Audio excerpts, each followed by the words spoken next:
Jesus é a saída, solução para parabéns. A Bíblia ensina onde encontrar a fonte de esperança. Apenas saber que existe esta fonte já é uma boa notícia.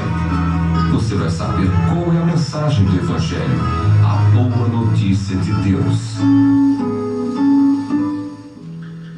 Muito bem, meus amados ouvintes, que a paz e a graça esteja com cada um dos amados nessa manhã.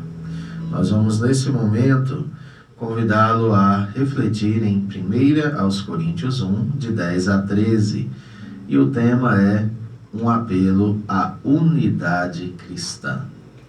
O texto diz: rogo-vos, irmãos, pelo nome de nosso Senhor Jesus Cristo, que faleis todos a mesma coisa, e que não haja entre vós divisões. Antes, sejais inteiramente unidos, na mesma disposição mental e no mesmo parecer. Pois a vosso respeito, meus irmãos, fui informado pelos da casa de Cloe, de que há contendas entre vós. Refiro-me ao fato de cada um de vós dizer: eu sou de Paulo, e eu de Apolo, e eu de Cefas, e eu de Cristo. Acaso Cristo está dividido? Foi Paulo crucificado em favor de vós? Ou fostes, porventura, batizados em nome de Paulo? Vamos orar.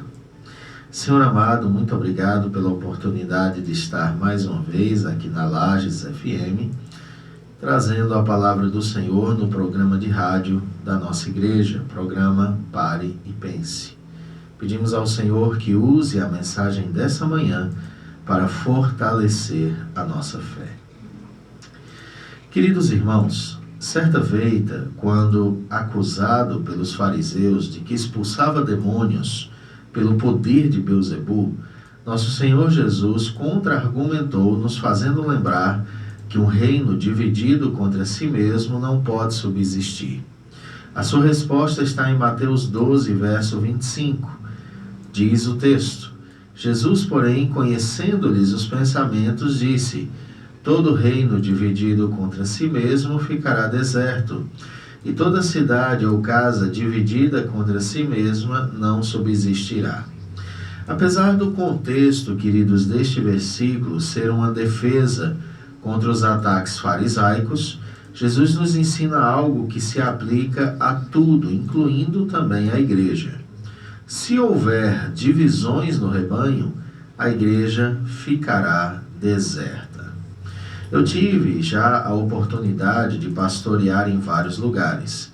E um dos meus primeiros pastorados foi em uma igreja noutra cidade, que assumiu o pastorado ali, e ela tinha experimentado várias divisões ao longo dos anos que antecederam. E aí uma das mais marcantes divisões naquela comunidade é que dos 420 membros comungantes que ela tinha, numa divisão restaram-lhe somente 12. E até hoje aqueles irmãos tentam se reerguer sem muito sucesso por causa dos pecados do coração e de tantas coisas mal resolvidas. Que triste para o povo do Senhor experimentar essas dores tão amargas. No texto que trataremos esta manhã, Paulo inicia sua luta em prol da comunhão na igreja da cidade de Corinto. Esta luta ela vai percorrer diversos versículos desta primeira carta. A falta de amor existente entre os membros da igreja de Corinto se constitui numa espinha dorsal que sustentava inúmeros problemas existentes no rebanho. Quando a igreja do Senhor perde sua unidade, ela perde também suas forças e ela vai sendo minada dia após dia. E o remédio para este mal é o amor. É o amor que nos estimula ao perdão. Quando o amor é posto em prática, ele sara as feridas, ele dissolve o espírito de contenda, ele apazigua até as mais acirradas divisões. E os versos de 10 a 13 são uma espécie de introdução a esse problema existente ali. Antes de expô-los, contudo, vamos recordar nossa caminhada até aqui. Nós sabemos que essa carta ela foi escrita pelo apóstolo Paulo. Ele a escreveu com o propósito de combater a rebeldia, as divisões e a falta de amor que tinham sido causadas pelo orgulho e pela presunção na igreja de Corinto.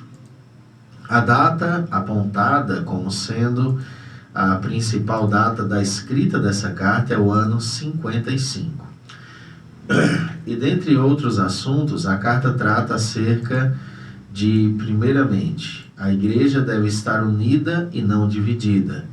Em segundo lugar, como seu modelo de sabedoria, os cristãos devem olhar para Deus e não para o mundo. Em terceiro lugar, tanto a disciplina como o julgamento eclesiástico apropriado asseguram a paz e a pureza da igreja. Em quarto lugar, a liberdade cristã deve ser exercida de tal maneira que projeta os que são fracos na fé. A quinta questão, a adoração e o exercício dos dons espirituais devem respeitar e honrar a Deus e aos irmãos em Cristo. E em sexto, a realidade da ressurreição corpórea futura dos crentes é uma parte essencial do Evangelho. Ao longo de toda a carta, esses temas vão brotando da mão do apóstolo Paulo. E aí, meus queridos, todos esses temas vão ser tratados aqui todos os domingos de manhã, ao longo de várias semanas, para o nosso crescimento espiritual. Mas quanto aos versos que acabamos de ler e iremos expor, Paulo faz um apelo aos crentes de Corinto. Ele roga que eles zelem pela comunhão entre os irmãos. Paulo revela aqui, meus amados, que receberam uma informação de irmãos da casa de Cloe que relataram a existência de contendas dentro da igreja. E aí nós lemos acerca disso bem aí no verso 11. Pois a vosso respeito, diz o texto, meus irmãos, fui informado pelos da casa de Cloe de que há contendas entre vós. É fato que sabe-se pouquíssimo sobre Cloe, visto que esta mulher é mencionada somente esta vez em todo o Novo Testamento. Embora a Escritura não o declare, supõe-se que ela fosse cristã e que residia ou não em Corinto ou em Éfeso, e que é o local provável onde Paulo se achava ao escrever essa epístola. Paulo foi informado por familiares dela que havia contendas entre os membros da igreja de Corinto. Comentando essa passagem, um estudioso chamado Leon Morris, ele diz que a palavra traduzida por informado em nossa versão revista e atualizada tem um sentido literal de tornar claro. Paulo está dizendo que os familiares de Cloe esclareceram qual era a situação vivida em Corinto. A carta, portanto, não se baseia em boatos acerca das contendas, mas em provas cabais de que este pecado estava presente entre os membros daquela igreja. Jonathan Edwards diz, ao comentar esse mesmo versículo, que é provável que Paulo tenha relutado de alguma forma em crer nesses fatos. Porém, confirmados pelos familiares de Cloe, agora ele não mais tem qualquer dúvida. E isso, de fato, irmãos, o leva a escrever com propriedade esta carta. Essas contendas são as mesmas traduzidas por Porfias em Gálatas 5:20. Em Gálatas 5:20, Paulo combate esse tipo de pecado ao falar que, dentre as obras da carne, nós encontramos idolatria, feitiçarias, inimizades, aí vejam, porfias, ciúmes, iras, discórdias, dissensões e facções. A palavra usada por Paulo aqui na carta ao Corinto se assemelha àquelas usadas na carta aos Gálatas. E aí, qual é a preocupação de Paulo? A preocupação de Paulo consiste em que tais práticas são incompatíveis com a fé em Cristo, como é óbvio. E aí ele nos aponta, no verso 12, 4 partidos religiosos criados pelos próprios coríntios. Dentro da igreja, os irmãos se dividiram adotando para si líderes em seu coração. E aí, Paulo vai escrever no verso 12, refiro-me ao fato de cada um de vós dizer, eu sou de Paulo, e eu de Apolo, e eu de Cefas, e eu de Cristo. Faz-se importante dizer que a igreja não havia se dividido em 4 grupos que se reuniam em locais diversos. Ela está no mesmo local, estão sentados juntos, mas desfrutavam de divisões partidárias entre eles, arrogando para si que cada um pertencia a um desses líderes. E aí entendamos que o ensino de Pedro, Paulo, Apolo, Cristo, o ensino destes homens era pleno de acordo com o ensino de Cristo, e não havia diferença de conteúdo doutrinário entre eles, nem de propósito. O problema não estava nesses líderes, mas estava no próprio rebanho do Senhor. Não havia diferença de conteúdo entre eles. A questão é que os irmãos se desentendiam uns com os outros e, como meninos na fé, buscavam a sombra de um líder a fim de justificar por que não andavam com o outro líder. Pedro, Paulo e Apolo não estão divididos. Isso fica muito claro no verso 13, quando Paulo diz: acaso Cristo está dividido? Foi Paulo crucificado em favor de vós? Ou fostes porventura batizados em nome de Paulo? E aqui nós temos então os indícios de que o que os levou a eleger nomes para os grupos dentro da igreja foi o batismo. E como os coríntios disputavam entre si quem tinha o maior dom e quem queria ser mais importante na igreja, eles se arvoraram em quem os batizara para se declararem seguidores deste líder, discípulos deste líder.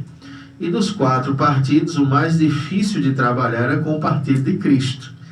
Por incrível que pareça, porque eles não se submetiam a nenhuma autoridade constituída na terra. Esse partido de Cristo era aquele tipo que diz assim: eu não obedeço a homem nenhum, eu só obedeço a Deus. E aí as pessoas que dizem isso se esquecem que Deus constituiu homens para nos guiarem na igreja do Senhor, para a glória do Senhor. E aí todo arrogante gosta de dizer que a sua liderança não está sujeita a homens, mas somente a Cristo. E aí Paulo faz questão de lembrar, por meio de pergunta retórica, que Cristo não está dividido. Ele então escreve estas linhas com um apelo a favor da unidade cristã. E aí eu quero correr com vocês aqui, por conta do nosso horário, com 3 verdades que podem ser extraídas do apelo de Paulo no versículo 10, tá certo? A primeira dessas verdades é que Paulo está rogando no nome de Cristo. Vejam vocês o verso 10. Rogo-vos, irmãos, pelo nome de nosso Senhor Jesus Cristo, que faleis todos a mesma coisa, e não haja entre vós divisões, antes sejais inteiramente unidos na mesma disposição mental e no mesmo parecer. Primeira coisa que eu quero destacar aqui para você, querido ouvinte, você também que me assiste pela internet, o tom de Paulo neste versículo revela afeto em suas palavras. Ao invés de ser duro com a igreja no sentido arrogante dessa palavra, Paulo usa um tom firme, porém fraternal. Suas palavras são: rogo, irmãos, no nome de Cristo. Paulo está dizendo, em outras palavras, eu estou pedindo que se unam, mas não é no meu nome, não é eu quem quero vocês unidos. Antes de tudo, quem quer vocês unidos é o Cristo que nós todos servimos. É como se dissesse, em outras palavras, eu estou pedindo que se unam, mas eu faço no nome de Jesus. Somos irmãos e não devemos viver em contendas uns com os outros. Cristo, meus queridos, é a razão de ser da igreja.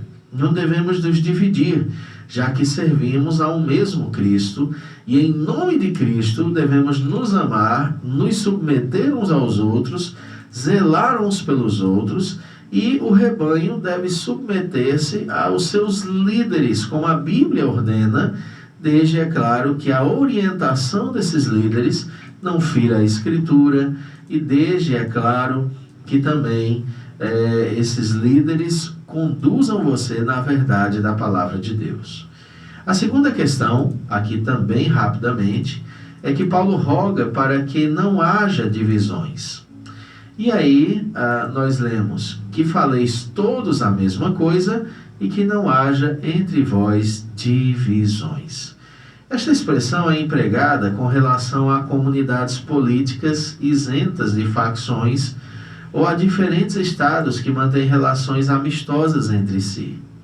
O uso de proclamações partidárias sempre tende a aprofundar e a perpetuar a divisão. Você vê agora, por exemplo, que nós vamos entrar no período político. E aí o que mais se vai ver é divisão. É gente na mesma casa brigando, porque eu sou desse candidato, eu sou daquele outro. E aí a gente se divide por causa de partidos políticos. Isso deveria ficar longe das nossas famílias. Cada um deveria ter a liberdade de votar em quem quiser votar. E dentro da Igreja do Senhor também devemos entender que o que nos une é muito maior do que o que nos separa. E Paulo clama por que nós abandonemos essas divisões. E a palavra por divisões é esquismata, que não significa cismas, mas sim dissensões. As divisões eram internas. Paulo pede que corrijam a situação e que sejam inteiramente unidos. Esta é a tradução de um verbo grego que tem a ver com a restauração de algo à sua condição correta. Paulo está dizendo, irmãos, acabem com isso. Se unam, sejam uma só família, sejam um só corpo, porque Cristo não tem vários corpos. Cristo só tem um corpo, que é a sua igreja, que se reúne em vários lugares. Mas Jesus não tem várias igrejas, ele tem uma igreja só. É como se a comunhão que houve no passado já não existisse mais no presente. Portanto, em nome de Jesus, ela deve ser restaurada. E em terceiro e último lugar, Paulo roga que haja unidade. E aí ele diz, antes sejais inteiramente unidos na mesma disposição mental e no mesmo parecer. Paulo roga para que pensem de comum acordo e vivam de comum acordo. Sejam e façam como um só corpo e não divididos. Aqui podemos observar claramente, queridos, aquele princípio que temos aprendido nas cartas do Novo Testamento. O princípio do despir-se daquilo que desagrada a Deus e vestir-se daquilo que honra e glorifica ao Senhor. Os coríntios deveriam despir-se das divisões e se revestirem de um espírito unido. E aí, queridos, quando estamos divididos internamente, a obra de Deus fica emperrada. Embora sejamos pessoas diferentes e possamos discordar uns dos outros numa ou outra questão, nós precisamos estar unidos uns aos outros por estarmos unidos a Cristo. A igreja não possui duas ou mais cabeças e não se constitui em dois corpos de Cristo, porém um só. O problema, quando não nos entendemos mais, é que costumamos gerar diversas mágoas uns nos outros. O clima fica pesado e o avanço do reino estagna. Precisamos avaliar cada um de nós se na igreja existem pessoas com as quais nós não nos relacionamos bem, ou não gostamos, ou guardamos queixas de questões não resolvidas, e nós precisamos, amados, sentar. Nós precisamos ter a coragem de sanar o que está mal resolvido, reconhecer nossos erros, perdoar nossos irmãos pelos erros deles e precisamos consertar aquilo que agora está quebrado. Porque não importa quem é o ungido do Senhor que vai estar pregando, quanto recurso a igreja possa ter, quão belo é o grupo de louvor, se a igreja está tomada de divisões, a obra não avança. Então nós precisamos ter comunhão conosco, sempre. E aí, independente de suas afinidades, você deve zelar para que você tenha uma comunhão viva com os seus irmãos em Cristo Jesus. Queridos, este é, portanto, um apelo à unidade cristã. Louvo muito ao Senhor porque tenho apacentado uma igreja onde a comunhão está em alta, mas nós sempre podemos melhorar aquilo que está bom. Então, que nós, queridos, possamos continuar prosseguindo no estreitar do amor de uns com os outros. E se você, querido ouvinte, se você que me assiste agora, está em um contexto de contendas e conflitos, é necessário que eles sejam tratados para que a obra de Deus prossiga bem. Que o Senhor te abençoe e te guarde, te fortaleça e te sustente todos os dias da sua vida. Em nome de Jesus. Amém.